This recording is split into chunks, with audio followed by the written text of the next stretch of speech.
बिस्मिल्लाहिर्रहमानिर्रहीम। Dear students, अस्सलाम वालेकुम। आज हम PSY 514 कंज्यूमर साइकोलॉजी का शॉर्ट लेसन नंबर 28 का आगाज़ करेंगे। तो लेसन नंबर 28 का नाम है अंडरस्टैंडिंग पर्सनैलिटी।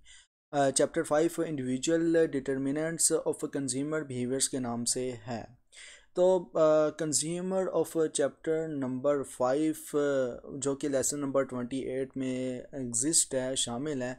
तो इस लेसन का आगाज़ करने से पहले, इसको समझने से पहले, इस लेसन को समझने से पहले मेरी रिक्वेस्ट है उन स्टूडेंट हजरात से जिन्होंने अभी तक साइकोलॉजिस्ट कम्युनिटी यूट्यूब चैनल को सब्सक्राइब नहीं किया, तो काइंडली अब तो साइकोलॉजिस्ट कम्युनिटी यूट्यूब चैनल को सब्सक्राइब कर दें, वीडियो को लाइक करें, क्लासमेट के साथ शेयर करें।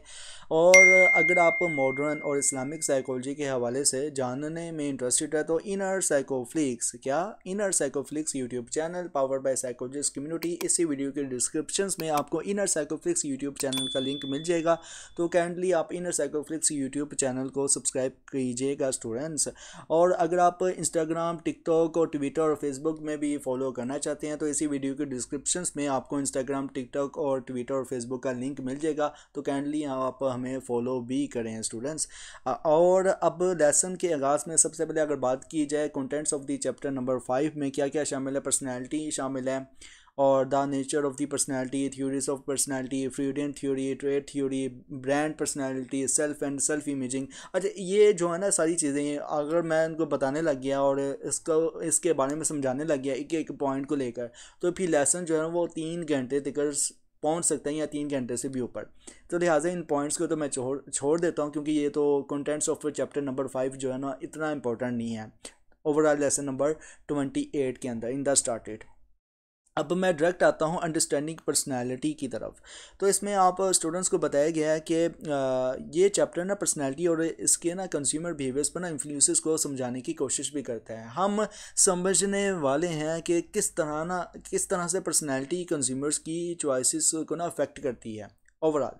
तो इस लेसन में हम जो है ना वो समझेंगे ओवरऑल इन द स्टार्टिंग।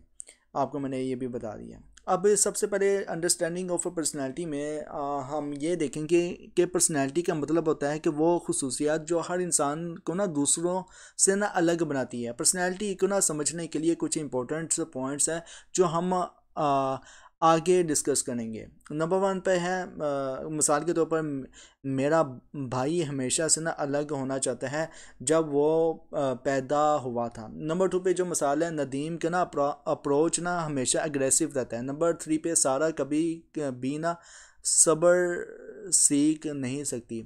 ठीक है, वाकई लड़की में सब्र नहीं होता, तो इसमें भी वाकई सही एग्जांपल दी कि सारा कभी भी सब्र मतलब कि पेशेंस जो है ना वो नहीं सीख सकती।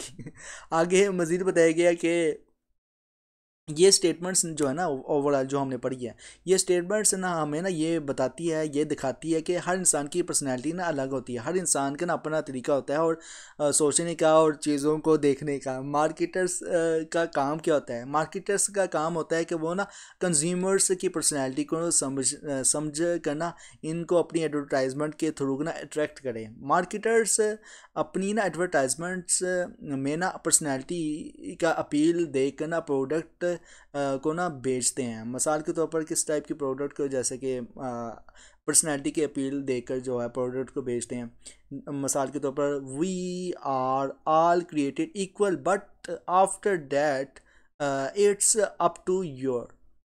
मतलब कि हार्ली डेविडसन मोटरसाइकिल का ये ना मोटो होता है। ठीक है, ये मोटर सम्राट की उन्होंने एक स्लोगन बनाया हुआ है ताकि ब्रांड उनका चमक सके, एक इक्वलिटी दिख सके। ओके, नंबर 2 पे है नेवर फ्लो। ऑडी ऑडी एक कार है, कार कंपनी है, तो उन्होंने नेवर फ्लो जो है वो रखा हुआ है।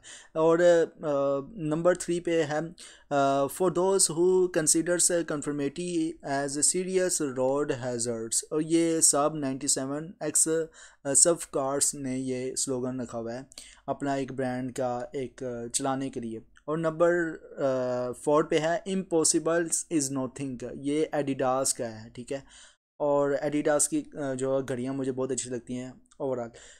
तो ये जो है ना आपको ना इस एग्जांपल में ना हर एक ब्रांड अपने टारगेट कंज्यूमर की पर्सनैलिटी को ना समझाने की कोशिश कर रहा है। ओवरऑल ये जितना भी हमने 4 पॉइंट्स पढ़े हैं, इस एग्जांपल में ना हर एक ब्रांड ना अपनी टारगेट कंज्यूमर की ना पर्सनैलिटी को समझा रहा है, बता रहा है, बताने की कोशिश कर रहा है कि आपकी पर्सनैलिटी किस टाइप की है। और इनको ना अपने प्रोडक्ट्स से जोड़ भी रहा है, ठीक है ना। आपकी प्रोडक्ट आपकी पर्सनैलिटी के साथ मैच करती है, ओवरऑल इस तरह से जोड़ है।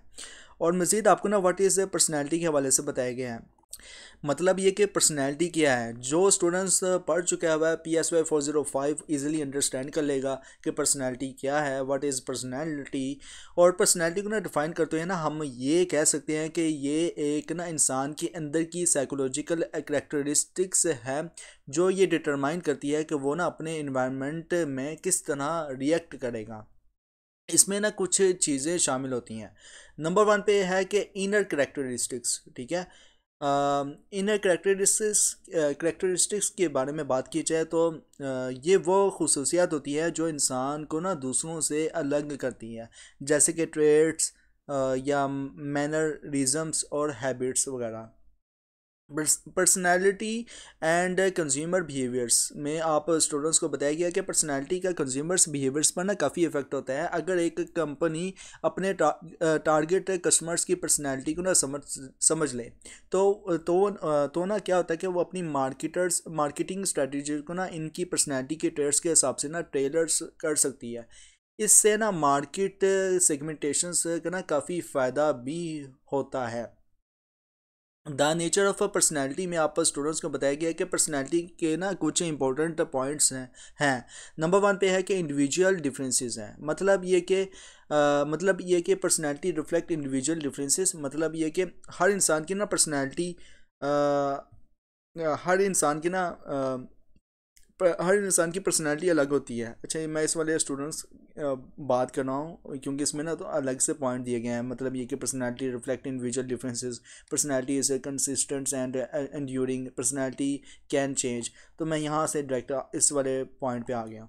तो जैसे कि मैं आप स्टूडेंट्स को बता रहा था कि हर इंसान की ना पर्सनैलिटी अलग होती है। दो लोग एक जैसे पर्सनैलिटी ट्रेड में ना सिमिलैरिटीज़ रखते हुए भी ना अपनी बाकी ट्रेड में अलग हो सकते हैं। जैसे कि कुछ लोग ना एडवेंचर्स होते हैं, मतलब कि एडवेंचर रखना उनको अच्छा लगता है और न्यू प्रोडक्ट्स को ना ट्राई करते हैं। जबकि कुछ लोग ना न्यू चीज़ों से डरते हैं। अगर मेरे पास भी पैसा हो ना, मैं भी वो एडवेंचर्स हूँ कि मैं न्यू प्रोडक्ट को ट्राई करूँ, लेकिन पैसे नहीं है ना।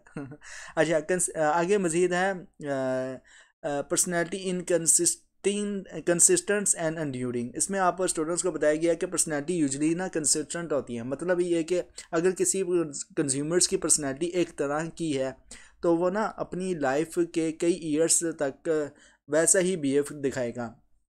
मगर बिहेवियर को ना साइकोलॉजिकल, सोशियोलॉजिकल और सिचुएशनल फैक्टर्स इन्फ्लुएंस करते हैं ओवरऑल।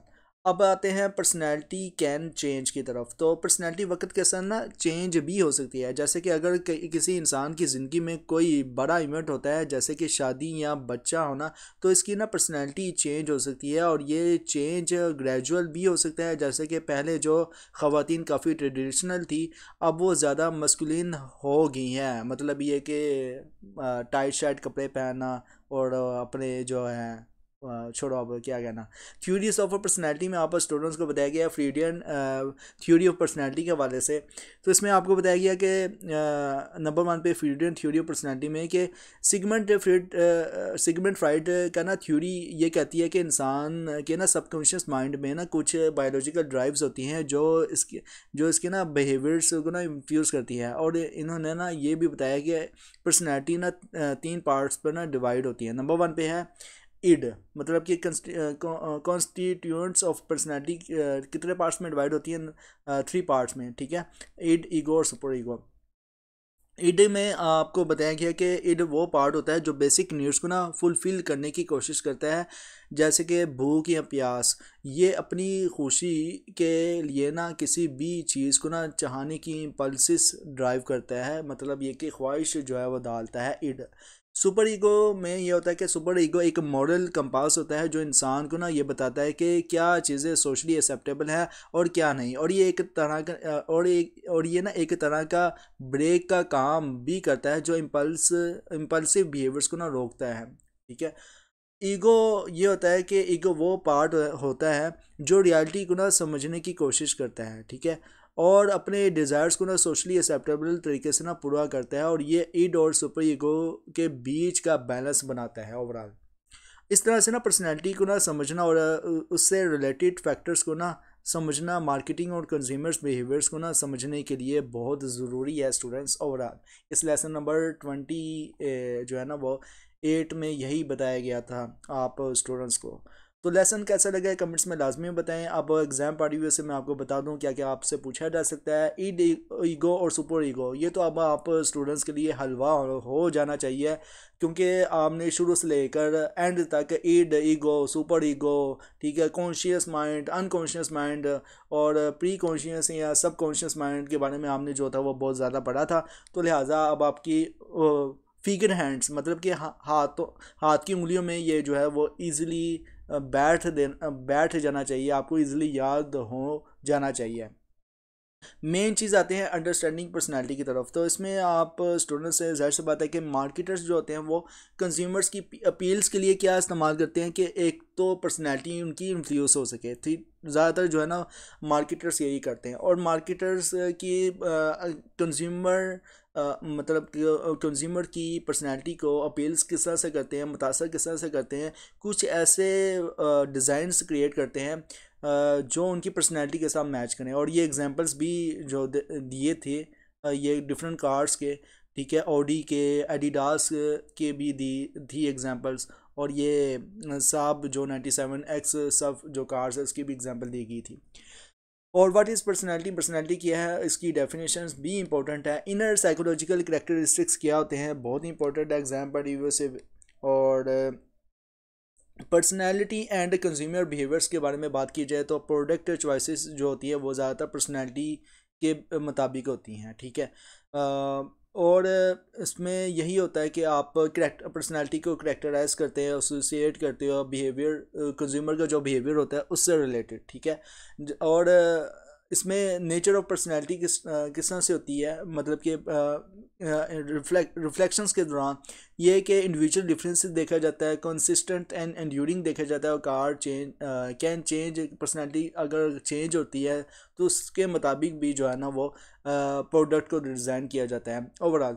और इसमें ये भी पूछा जा सकता है, घुमा फिरा के इनकी एग्जांपल्स उठा कर आपसे पूछा जा सकता है, और यहाँ तक कि आपसे ये भी पूछा जा सकता है कि हाइग वेंचर्स समवंस जो है लोग कौन है, और लो लो वाले कौन से हैं। ठीक है, ये मैंने हाईलाइट किया हुआ है, तो उनको आप स्टूडेंट्स अंडरस्टैंड कर लीजिएगा यहाँ से लेके यहाँ तक ये पॉइंट है। ओके, इंशाल्लाह मिलते हैं लेसन नंबर 29 में। Till then thank you so much, अल्लाह हाफिज़।